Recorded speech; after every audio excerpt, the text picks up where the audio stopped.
여러분, 차고에 있는 자동차가요, 그냥 이동수단이 아니라 우리 사회 전체를 뒤바꿀 거대한 혁명의 시작점이라면 어떨까요?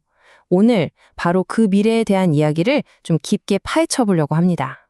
자, 이 질문은요, 그냥 어떤 차를 살까 하는 그런 문제가 아니에요.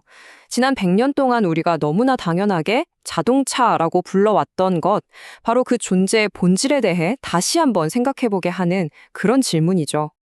이 엄청난 변화를 따라가려면 우리가 먼저 해야 할 일이 있습니다. 바로 자동차라는 단어의 뜻부터 완전히 새로 써보는 거죠. 신자동차라는 새로운 개념을 통해서요. 우리가 흔히 말하는 스마트카랑은 차원이 좀 다릅니다. 스마트카가 그냥 프로그래밍된 대로만 움직인다면 이 신자동차는요, 스스로 데이터를 통해 배우고 발전해서 시간이 지날수록 점점 더 똑똑해지는, 뭐랄까, 거의 살아있는 생명체에 가까워지는 거죠. 이 표를 보시면 그 차이가 정말 극명하게 드러나는데요. 예전에 차가 그냥 정해진 기능만 하는 기계였다면 이제는 소프트웨어 업데이트 한 번으로 완전히 새로운 차가 될 수 있는 그런 파트너로 변하고 있는 겁니다. 단순한 이동수단이 아니라 움직이는 똑똑한 공간이 되는 거고요. 자, 그럼 이 신자동차라는 거 대체 정체가 뭘까요? 핵심은요, 이걸 더 이상 단순한 차로 보면 안 된다는 겁니다. 이걸 하나의 거대한 플랫폼으로 봐야 해요. 아주 중요한 자원들을 실어 나르는 플랫폼 말이죠. 이 플랫폼은 크게 세 가지 핵심적인 자원을 마치 스펀지처럼 빨아들이고 또 순환시키는 역할을 합니다. 최첨단 기술들을 하나로 모으고 운전자와 차, 주변 환경에서 나오는 어마어마한 데이터를 모아서 돌리고 심지어는 도시의 전력망, 즉 스마트 그리드와 에너지를 서로 주고받는 중심축이 되는 거죠. 이 인용구가 이 비전이 얼마나 거대한지를 정말 잘 보여주는데요. 예전에 스마트폰이 등장해서 수많은 앱들을 탄생시키는 앱 생태계의 판을 깔아줬잖아요. 바로 그것처럼 이 신자동차가 새로운 시대의 거대한 생태계를 만들어내는 출발점이 된다는 뜻입니다. 물론이죠. 이런 어마어마한 변화가 하루아침에 짠 하고 나타나는 건 아닙니다. 사실 우리는 이미 아주 뚜렷한 3단계 진화 과정에 바로 그 한가운데에 서 있습니다. 우리는 이미 1단계, 그러니까 전기차 시대를 거의 지나왔다고 볼 수 있고요. 지금은 바로 2단계, 누가 더 똑똑한 기능을 넣느냐로 싸우는 지능화 전쟁의 한복판에 있죠. 하지만 진짜 승부는 마지막 3단계, 이 모든 걸 하나로 묶는 생태계화에서 갈릴 겁니다. 생태계화라는 게 뭐냐면 자동차가 더 이상 혼자 섬처럼 존재하는 게 아니라는 뜻이에요.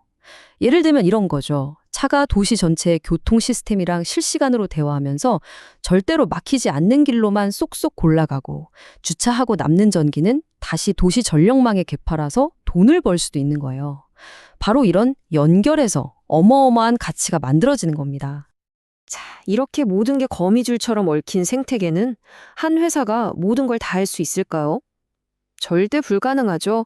그러다 보니까 자연스럽게 경쟁의 룰 자체가 완전히 뒤바뀌게 됩니다. 과거에는 이번 모델이 좀 실패해도 괜찮아, 다음 모델에서 만회하면 되지, 이게 가능했어요. 하지만 이젠 아닙니다. 생태계라는 새로운 판에 적응하지 못하면 그건 그냥 한 번의 실패가 아니라 게임에서 영원히 퇴장당하는 걸 의미하게 됩니다. 정말 무서운 얘기죠. 그렇다면 이 무시무시한 탐락전에서 살아남는 법은 뭘까요? 해답은 의외로 간단합니다.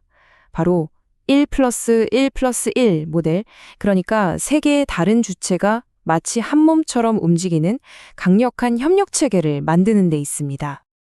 이 세 개의 기둥은요, 정말 하나라도 빠지면 그대로 무너져 버립니다. 한번 생각해 보세요. 자동차 회사가 아무리 멋진 몸체를 만들어도 ICT 기업이 만드는 두뇌, 즉 소프트웨어가 없으면 그냥 쇳덩어리일 뿐이죠. 그런데 이 둘이 다 있어도 정부가 스마트 도로 같은 환경을 만들어주지 않으면 그 똑똑한 차는 그냥 평범한 도로 위를 달리는 차에 불과하게 되는 겁니다. 결국 핵심은 이겁니다. 미래 자동차 산업의 승자는 내가 최고야 라고 외치는 독불장군이 아니라는 거죠. 오히려 얼마나 다른 파트너들과 깊이 그리고 똑똑하게 협력하느냐에 모든 게 달려 있다는 겁니다. 자, 그럼 이 거대한 협력 생태계가 그려내는 궁극적인 미래의 모습은 과연 어떨까요? 그 청사진이 바로 4S 시스템이라는 개념 안에 담겨 있습니다.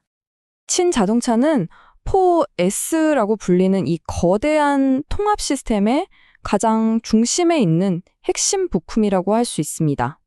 그러니까 신자동차를 우리 몸의 심장이라고 한번 생각해 보세요. 이 심장이 펌프질을 해서 피를 온몸으로 보내잖아요. 그것처럼 신자동차가 중심이 돼서 차량, 교통, 도시, 에너지를 하나로 묶고 그 안에서 사람, 물건, 에너지, 정보가 막힘없이 흐르게 만드는 겁니다. 거대한 유기체처럼요. 이건 단순히 기술이 좀 발전했다, 이런 차원의 이야기가 아닙니다. 우리가 겪었던 산업혁명이 우리 사회를 공장 중심으로 완전히 바꿔놓았던 것처럼 이 생태 문명이라는 건 우리 사회를 복잡하게 연결된 하나의 거대한 네트워크 또는 유기체로 바꾸는 그 정도의 어마어마한 변화를 의미하는 겁니다. 자, 이렇게 신자동차가 세상의 모든 것을 연결하는 거대한 여정은 사실 이미 시작됐습니다. 이제 남은 질문은 딱 하나인 것 같네요. 과연 우리는 이 엄청난 변화의 운전석에 올라탈 준비가 되어 있을까요?